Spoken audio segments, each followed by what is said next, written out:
ആശ്വാസകരമായ ഒരു സേവനവും ഇടതുപക്ഷ ജനാധിപത്യ മുന്നണി ഗവൺമെന്റ് പിൻവലിക്കില്ല. പുതിയ ഗതാഗത വകുപ്പ് മന്ത്രി കെ.പി. ഗണേഷ് കുമാർ പറഞ്ഞൊരു കാര്യമുണ്ട്. ഇനി KSRTC ഇലക്ട്രിക് ബസ്സുകൾ ഓടിക്കാൻ പോകുന്നില്ലെന്ന്. മാത്രമല്ല, തിരുവനന്തപുരത്ത് സിറ്റി സർക്കുലർ ബസ്സിൻ്റെ 10 രൂപ ടിക്കറ്റ് ചാർജ് വർദ്ധിപ്പിക്കുന്ന കാര്യം പരിഗണനയിലുണ്ടെന്നും അദ്ദേഹം കഴിഞ്ഞ ദിവസം മാധ്യമങ്ങളെ കണ്ട സമയത്ത് പറഞ്ഞിരുന്നു. ഇതിനെതിരെ വ്യാപകമായ വിമർശനമാണ് ഉണ്ടായിട്ടുള്ളത്. മാത്രമല്ല, ഭരണപക്ഷ MLA മാർ വരെ കൃത്യമായി ഇലക്ട്രിക് ബസ്സിൻ്റെ സർവീസ് തുടരുമെന്ന് പറഞ്ഞിട്ടുമുണ്ട്. VK പ്രശാന്ത് MLA തൻ്റെ ഫേസ്ബുക്ക് പേജിൽ വ്യക്തമായിട്ടൊരു കുറിപ്പ് എഴുതിയിട്ടുണ്ട്. ഇതിനെക്കുറിച്ച് ഇന്ന് മാധ്യമങ്ങളെ കണ്ട സമയത്ത് MV ഗോവിന്ദൻ മാഷിനോട് മാധ്യമപ്രവർത്തകർ ചോദിച്ചിരുന്നു. അതിന് ഗോവിന്ദൻ മാഷ് വ്യക്തമായ ഒരു മറുപടി കൊടുത്തിട്ടുണ്ട്. ഗോവിന്ദൻ മാഷ് പറയുന്നത് ഇങ്ങനെയാണ്: ജനങ്ങൾക്ക് ആശ്വാസകരമായ ഒരു പദ്ധതിയും ഇടതുപക്ഷ ജനാധിപത്യ മുന്നണി നിർത്താൻ പോകുന്നില്ല. അതുകൊണ്ട് തന്നെ വ്യക്തമായിട്ട് തന്നെ നിലവിൽ ആശ്വാസകരമായ പദ്ധതികൾ മുന്നോട്ട് പോകുമെന്ന്.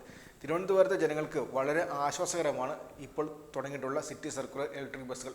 സാധാരണ ബസ്സുകൾ പോകാത്ത റൂട്ടുകളാണ് ഇപ്പോൾ ബസ് ഓടിക്കൊണ്ടിരിക്കുന്നത്. അത് ഒരുപാട് പേർക്ക് സഹായകരമായ പദ്ധതിയാണ്. അത് മുന്നോട്ട് കൊണ്ടുപോകും തന്നെയാണ് കൃത്യമായിട്ട് CPM സംസ്ഥാന സെക്രട്ടറി ഇന്ന് മാധ്യമങ്ങളെ കണ്ട സമയത്ത് പറഞ്ഞത്. ശരിയായില്ലേ?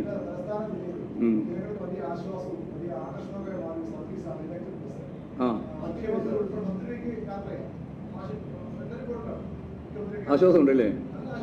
ആയിക്കോട്ടെ. അല്ല, ആശ്വാസം ഉണ്ടെങ്കിൽ അത് മാറ്റമൊന്നുമില്ല.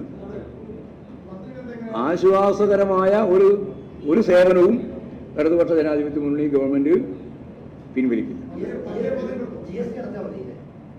GST അല്ല, അതല്ല ഞാൻ പറഞ്ഞത്.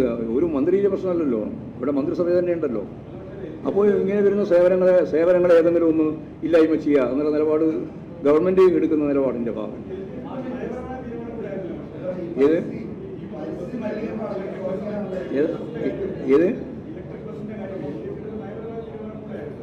അത് നയപരമായ തീരുമാനത്തിനെടുക്കും. അതൊക്കെ നയപരമായ തീരുമാനം തന്നെ എടുത്ത് ജനങ്ങൾക്ക് കിട്ടിക്കൊണ്ടിരിക്കുന്ന സേവനത്തിൽ ഒരു മാറ്റവും വരുത്താൻ ഉദ്ദേശിക്കുന്നില്ല. അതാ കാര്യം. അല്ല, മന്ത്രി പറഞ്ഞ കാര്യം ഉൾപ്പെടെ എല്ലാം ചേർത്തുകൊണ്ടല്ലേ പരിശോധിക്കട്ടെ. നിങ്ങളതിൽ വേദനാവണ്ട. പക്ഷെ സേവനം ജനങ്ങൾക്ക് കിട്ടിക്കൊണ്ടിരിക്കുന്നതിൽ നിന്ന് വ്യത്യസ്തമായ ഒരു തലത്തിലേക്ക് തിരിച്ചു പോക്കുണ്ടാവില്ല. അത് മാത്രമേ ഞാൻ പറഞ്ഞിട്ടുള്ളൂ. ബാക്കിയെല്ലാം മന്ത്രിയും അതുപോലെ മന്ത്രിസഭയും അല്ലെങ്കിൽ ഇടതുപക്ഷ ജനാധിപത്യ മുന്നണി എല്ലാം കാര്യങ്ങൾ ചർച്ച ചെയ്ത് ശരിയായ ദിശയിലേക്ക് ഇല്ല. അങ്ങനത്തെ തർക്കമൊന്നുമില്ല. ഇപ്പം അതെല്ലാം അവർ പരസ്യമായ രീതിയിൽ തള്ളി പറയുന്ന നിലപാടൊന്നുമില്ല. അവർ നല്ല യോജിച്ച് തന്നെയാണ് ഇടതുപക്ഷ ജനാധിപത്യ മുന്നണിക്ക്. നഷ്ടമുണ്ട്, ലാഭമുണ്ട്.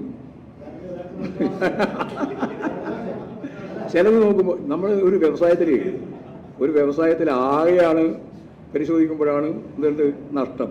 ഓരോന്നോരോന്ന് എടുത്ത് പരിശോധിച്ച് നോക്കിയാൽ അതിൽ ഓരോന്നിലും ലാഭം ഉണ്ടാവും. അതാ കാര്യം.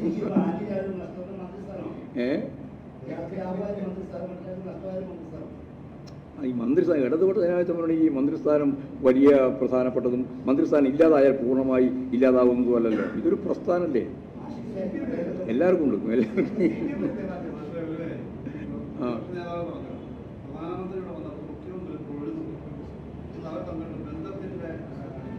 അതെ, എന്താ ബന്ധത്തിൻ്റെ അടിസ്ഥാനം?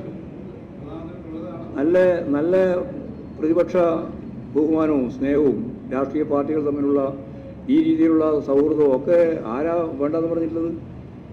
ഇത് ഈ കനുകൂലി പറഞ്ഞു കൊടുത്ത ഒരു സ്ഥിതിയും വെച്ചിട്ട് ഈ VD സതീശൻ എപ്പോൾ പറഞ്ഞുകൊണ്ടിരിക്കുകയാണ്. അദ്ദേഹത്തിൻ്റെ എന്തൊരു കഷ്ട പറ്റി. അദ്ദേഹം വളരെ മാന്യമായിട്ട് ആളുകളോട് പെരുമാറുകയും തൂവുകയും അതുപോലെ തന്നെ ശരീരഭാഷയെല്ലാം നല്ല രീതിയിൽ ഉണ്ടായിരുന്നതാണ്. അത് മുഴുവൻ കളഞ്ഞു കുടിച്ച ഒരു സാഹചര്യം ഇപ്പോൾ ഉണ്ടാക്കിയത്. അത് യഥാർത്ഥത്തിൽ പ്രധാനമന്ത്രിയും മുഖ്യമന്ത്രിയും തമ്മിൽ കണ്ടാൽ പിന്നെ എന്താ ചെയ്യേണ്ടത്? നമ്മുടെ ഒരു സംസ്കാരം അടിസ്ഥാനപ്പെടുത്തിയിട്ട് ഇല്ല, അതിലൊക്കെ ഒറ്റ കാര്യമുണ്ട്. ഇതിപ്പോൾ വളരെ പെട്ടെന്നാണല്ലോ വരുന്നത്. അപ്പോൾ സ്വാഭാവികമായിട്ടും ഈ പരിപാടിയിൽ വരാതിരിക്കാൻ പ്രധാനമന്ത്രിക്ക് പറ്റില്ലല്ലോ. പ്രധാനമന്ത്രി കൂടി വരുമ്പോൾ മുഖ്യമന്ത്രിക്ക് പോകാതിരിക്കാൻ പറ്റില്ലല്ലോ. ഇത് ഫെഡറൽ സംവിധാനത്തിൻ്റെ ഒരു ഭാഗം നിഷേധിക്കുന്നു എന്നുള്ളതുകൊണ്ട് ആ ഫെഡറൽ സംവിധാനത്തിൻ്റെ ഭാഗമായിട്ട് എല്ലാ സംസ്കാരങ്ങളും അവസാനിപ്പിക്കണം എന്നുള്ള നിലപാട് നമ്മൾ സ്വീകരിക്കുന്നില്ലല്ലോ. അത് മെച്ചപ്പെടുത്താനുള്ള പണിയല്ലേ നമ്മൾ പറയുന്നത്.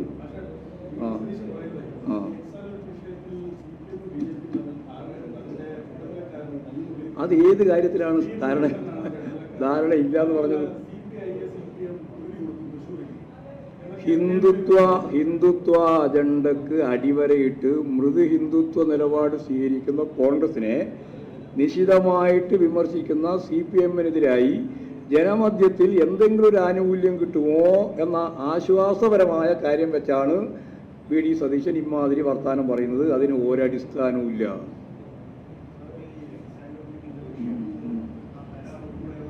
അത് വിട്ടോ നേരത്തെ പറഞ്ഞു കഴിഞ്ഞാൽ ശരി.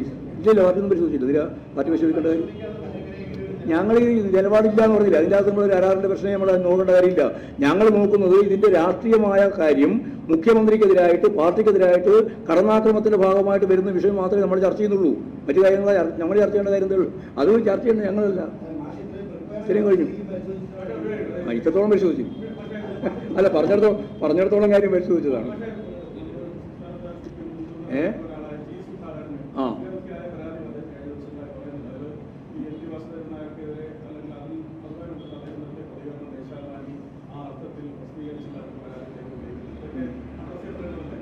അത് നമുക്ക് ചർച്ച ചെയ്യണമെങ്കിൽ ചർച്ച ചെയ്യാം.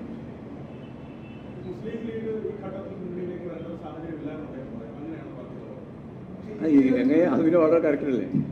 മുസ്ലിം ലീഗ് എങ്ങനെയാണ് ഇപ്പോൾ നമ്മുടെ മുമ്പിലേക്ക് അവർ UDF-ന്റെ പ്രധാനപ്പെട്ട കരുത്തായിട്ട് നിൽക്കുകയല്ലേ. അങ്ങനെയുള്ള ഒരു പാർട്ടിയെ സംബന്ധിച്ചിടത്തോളം CPM ഉൾപ്പെടെയുള്ള ഇടപെടൽ നേതൃത്വങ്ങളിലേക്ക് വരണം എന്ന് ആരെങ്കിലും പറയുമോ? അത് ഇതിൻ്റെ ഇന്നത്തെ ഒരു അവസ്ഥ വെച്ചുകൊണ്ട് പറയുന്നതാണ്. ഈ വർഗീയ ധ്രുവീകരണത്തിന് വേണ്ടി പ്രവർത്തിക്കുന്ന BJP-യുടെ ഒപ്പം നിൽക്കാൻ സാധിക്കാത്തതുകൊണ്ട് അതിൻ്റെ ഒരു സ്റ്റെപ്പ് താഴെ നിന്നിട്ട് കോൺഗ്രസ് എല്ലാം ഉദ്ഘാടന പരിപാടിക്ക് പോകുന്ന പരസ്യമായിട്ട് പ്രഖ്യാപിച്ചപ്പോൾ കോൺഗ്രസിന് ഞങ്ങൾ പോകുന്നില്ല എന്ന് പറയേണ്ടി വന്നത് മൃദു ഹിന്ദുത്വ നിലപാടിൻ്റെ വേറൊരു പതിപ്പാണ്. നിങ്ങൾ മനസ്സിലാക്കിക്കൊള്ളണം.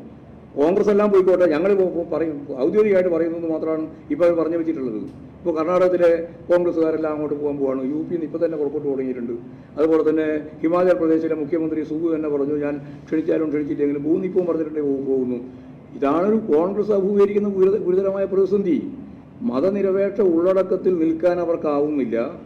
നിർബന്ധപൂർവം ഇടതുപക്ഷം ഉൾപ്പെടെ ശക്തിയായിട്ട് ആ ഒരു നിലപാടിന് വേണ്ടി വാദിച്ചപ്പോൾ അവർ ഞങ്ങൾ പോകുന്നില്ല എന്ന് നേതൃത്വം പറഞ്ഞെങ്കിലും അനുയായികൾ പോവുകയാണ്. അതാണിപ്പോൾ ഹിന്ദി ബെൽറ്റിൽ കാണാൻ സാധിക്കുന്നത്. കർണാടകത്തിൽ പോലും കാണുന്നത് അതാണ്. അങ്ങനെയുള്ള ഒരു സാഹചര്യം വന്നാൽ എന്തായിരിക്കും എന്നുള്ളത് ഇപ്പോൾ പറയാൻ സാധിക്കില്ല. മൂർത്തമായ സാഹചര്യത്തിൽ മൂർത്തമായിട്ട് മാത്രമേ രാഷ്ട്രീയം കൈവരിക്കാൻ പറ്റൂ. ആർക്ക്? അല്ല, പഴയ ശക്തി ഉണ്ടോ ഇതൊന്നും നമ്മളിപ്പോൾ അളന്ന് നോക്കി വിശകലനം ചെയ്യേണ്ട കാര്യമില്ല.